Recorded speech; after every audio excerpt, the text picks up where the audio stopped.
ऊना में आज से शुरू बीजेपी कार्य समिति की बैठक और आज और कल 2 दिन तक ऊना में ये बैठक होगी।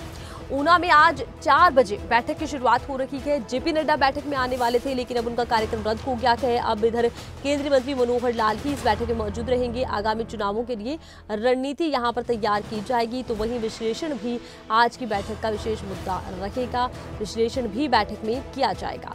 ऊना में आज से शुरू होगी बीजेपी कार्य समिति की बैठक।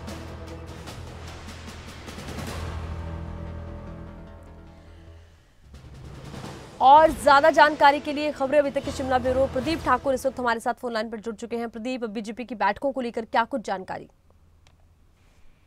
बिल्कुल, देखिए, बीजेपी प्रदेश कार्य समिति की ये बैठक होने जा रही है। विस्तारित कार्य समिति है और इसमें प्रदेश भर के पदाधिकारी और बीजेपी के जो मंडल हैं, उसके साथ साथ जिला के और वो सभी अध्यक्ष, उपाध्यक्ष और बाकी उनकी जो कार्यकारिणी है वो इस बैठक में मौजूद रहने वाली है। आज की बैठक काफी अहम है क्योंकि आज शाम 4 बजे इस बैठक की शुरुआत की जाएगी औपचारिक तौर पर, और उसमें प्रदेश भर से लगभग 70 के करीब प्रदेश पदाधिकारी मौजूद रहेंगे। और उसमें बीजेपी प्रदेश अध्यक्ष डॉक्टर राजीव बिंदल और इनके अलावा नेता प्रतिपक्ष जयराम ठाकुर, सांसद अनुराग ठाकुर और जो प्रदेश संगठन मंत्री हैं बीजेपी के सिद्धार्थन, वे भी मौजूद रहेंगे। और बाकी भी जो प्रदेश पदाधिकारी हैं वो सभी इस बैठक में मौजूद रहेंगे, जिनकी संख्या करीब 70 के करीब बनती है। और जो अगले कल बैठक होगी वो सुबह 9 बजे से उसकी शुरुआत होनी है और उसमें प्रदेश भर के पदाधिकारी होंगे और उसमें 800 के करीब कुल मिलाकर ये डेलीगेट्स हैं।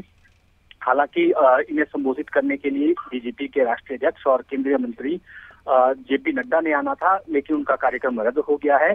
अब जो मिनिस्टर इंचार्ज हैं और केंद्रीय मंत्री हैं मनोहर लाल खट्टर, वो यहाँ पर आने वाले हैं, वो संबोधित इनको करेंगे। और इसमें जो प्रदेश प्रभारी है श्रीकांत शर्मा, ये भी मौजूद रहेंगे और सौदान सिंह, ये राष्ट्रीय उपाध्यक्ष हैं, ये भी खासतौर पर मौजूद रहने वाले हैं। आगामी 3 महीने की रणनीति इस बैठक में बीजेपी ने तैयार करनी है और इसके साथ साथ जो आगे मेंबरशिप ड्राइव चलाई जानी है, सदस्यता अभियान चलाया जाना है, उसको लेकर भी रणनीति तैयार की जानी है। हाल ही में लोकसभा चुनाव हुए हैं, केंद्र में बीजेपी की सरकार बनी है और तीसरी मर्तबा प्रधानमंत्री मोदी बने हैं, तो उसके लिए भी एक राजनीतिक प्रस्ताव आएगा और केंद्र सरकार को शुभकामनाएं भी दी जाएगी तीसरी बार लगातार सरकार बनाने के लिए। और जो उपचुनाव हुए हैं उसके रिजल्ट्स को लेकर भी चर्चा की जानी है और प्रदेश सरकार के जो कामकाज है उसको लेकर भी एक राजनीतिक प्रस्ताव आएगा कि इसमें क्या प्रदेश में मुद्दे अभी चल रहे हैं। इसमें कानून व्यवस्था का भी जिक्र होगा, नशे का भी इसमें जिक्र होगा, गारंटियों पर काम नहीं हुआ है ऐसी बात भी इसमें कही जाएगी और बाकी भी जो संस्थान जो है वो बंद किए हैं उनको शुरू नहीं किया जा रहा है फिर से, इस तरह का भी एक राजनीतिक प्रस्ताव आना है। कुल मिलाकर जानकारी है कि 2 राजनीतिक प्रस्ताव इसमें आएंगे और उनको भी पारित कल किया जाना है। तो 2 दिन तक बड़ा मंथन होना है, पार्टी को कैसे और संगठित किया जाना है। अच्छा, देखिए प्रदीप, 2 दिन तक मंथन होगा, लोकसभा चुनाव पर चर्चा होगी, उपचुनाव पर भी चर्चा संभव है, लेकिन इसी बीच देखा ही जा रहा है कि लगातार कांग्रेस की तरफ से बड़े हमले बीजेपी पर किए जा रहे हैं। कहा यह जा रहा है कि हिमाचल में ऑपरेशन लोटस एक तरह से फेल हो गया है। ऐसे में कांग्रेस को लेकर भी क्या किसी तरह की चर्चा, आरोप प्रत्यारोप को लेकर भी किसी तरह की चर्चा संभव?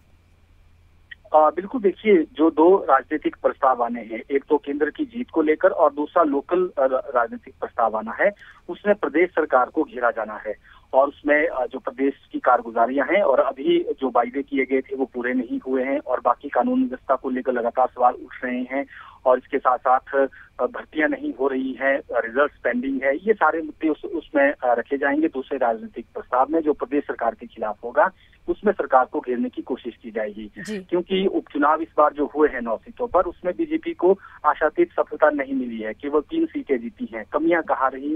एक तरफ लोकसभा में जीत मिली, दूसरी तरफ 6 में से केवल 2 सीटें ही बीजेपी जीतने में कामयाब रही उपचुनाव में।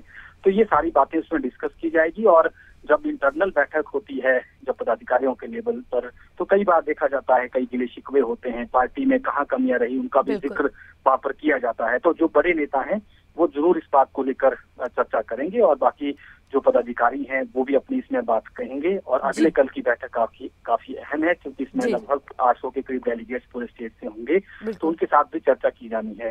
तो अगले 3 महीने की क्योंकि रणनीति तैयार की जानी है, हर 3 महीने में बीजेपी की कार्य समिति की बैठकें होती हैं, और इस बार उम्मीद थी कि बीजेपी के राष्ट्रीय अध्यक्ष भी इसमें हिस्सा लेंगे, लेकिन ऐसा नहीं हो पाया और उनका कार्यक्रम रद्द हुआ है। तो अब आगे की रणनीति बीजेपी यहाँ प्रदेश स्तर पर तैयार करने वाली है।